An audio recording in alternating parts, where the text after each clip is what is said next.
देखिए question number 1 का fourth part है और लास्ट पार्ट बोले इसका।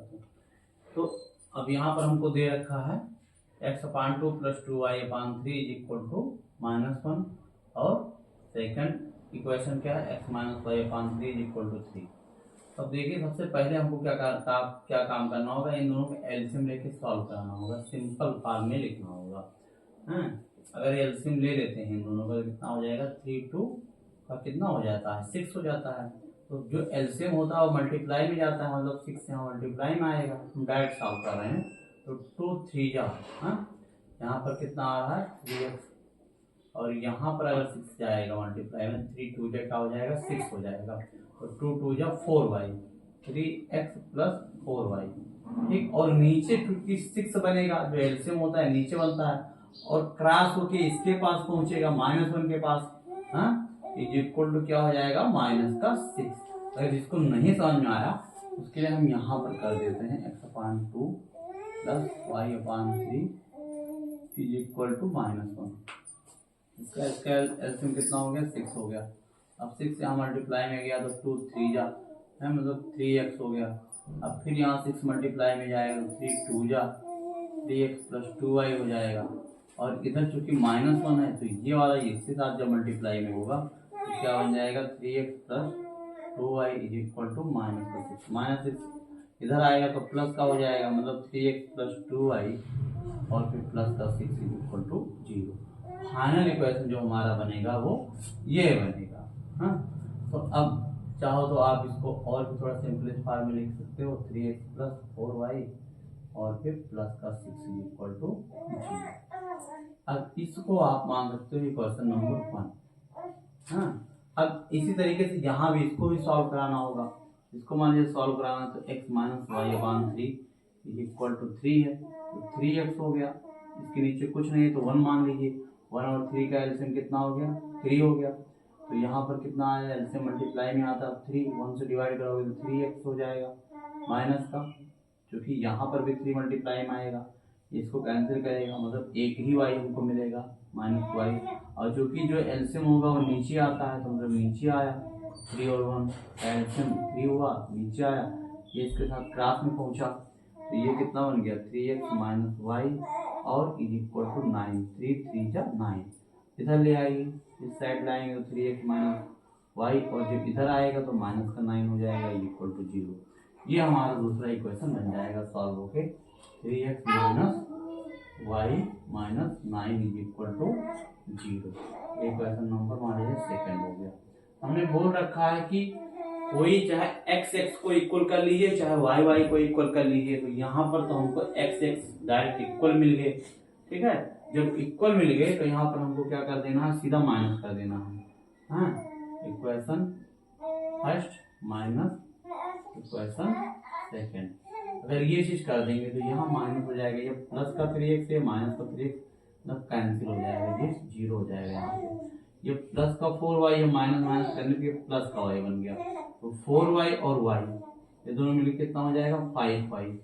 ठीक है, प्लस का 5y, यहाँ पर 6 है और यहाँ पर 9 है, तो जब ये वाला माइनस यहाँ आएगा तो ये क्या हो जाएगा प्लस हो जाएगा, क्योंकि माइनस माइनस का मल्टीप्लाई होगा। समझ लीजिए ये पूरे ब्रैकेट में माइनस मल्टीप्लाई में जा रहा है, इसलिए साइन देखिए हर जगह चेंज हो रहा है।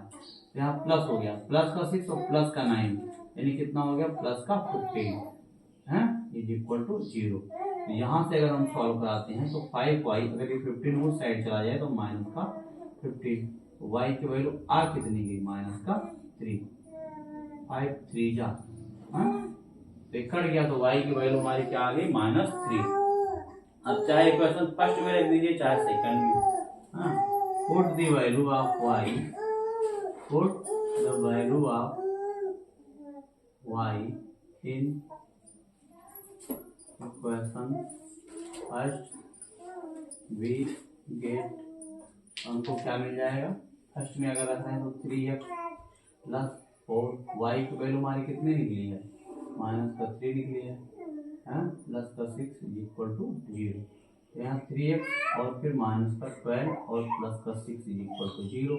ये -12 है, ये प्लस का है। बड़ी वैल्यू कैसी है, निगेटिव के साथ में है, तो जो भी आएगा वो क्या आएगा नेगेटिव के साथ आएगा। तो 12 और 6 में अंतर कितने का होता है? 6 का होता है। 3x minus 6 is equal to 0।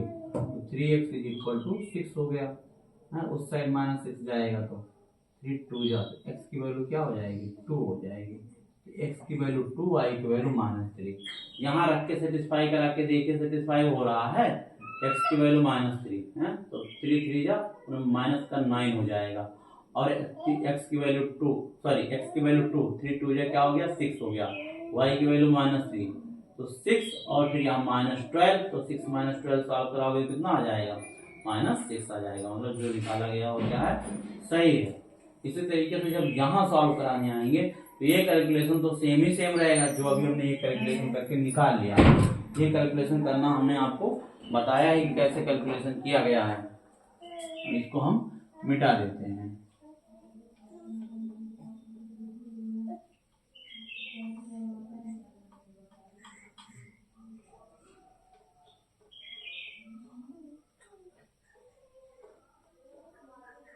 अब हमको क्या करना है? सब्स्टिट्यूशन मेथड से सॉल्व कराना है। अगर सब्स्टिट्यूशन मेथड से आप सॉल्व कराने आओगे तो यहाँ से इक्वेशन सेकंड से आप कोई वैल्यू उठाओगे फिर फर्स्ट में रखोगे।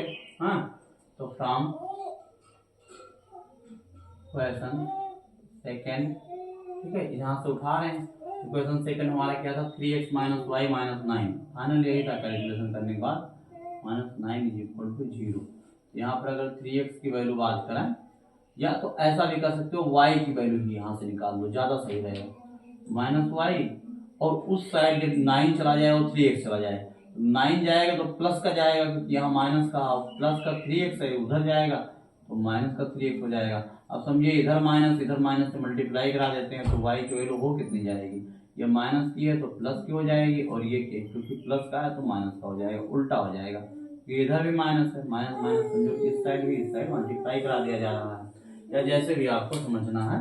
तो y is equal to 3x minus 9। अब ये वैल्यू उठा के कहाँ रख दीजिए? फर्स्ट में रख दीजिए, मतलब यहाँ में।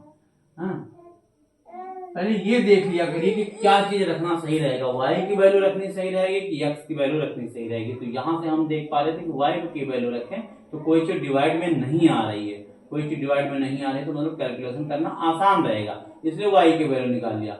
अगर यहाँ से x की वैल्यू देखते कि x की वैल्यू लेने पे कोई चीज डिवाइड में नहीं आ रही है तो x में ले लेते, x इज इक्वल टू निकाल लेते। देखिए x इज इक्वल टू निकालते तो 3 था, यहाँ पे 3 डिवाइड हो जाता तो कैलकुलेशन और थोड़ा ज्यादा पड़ता।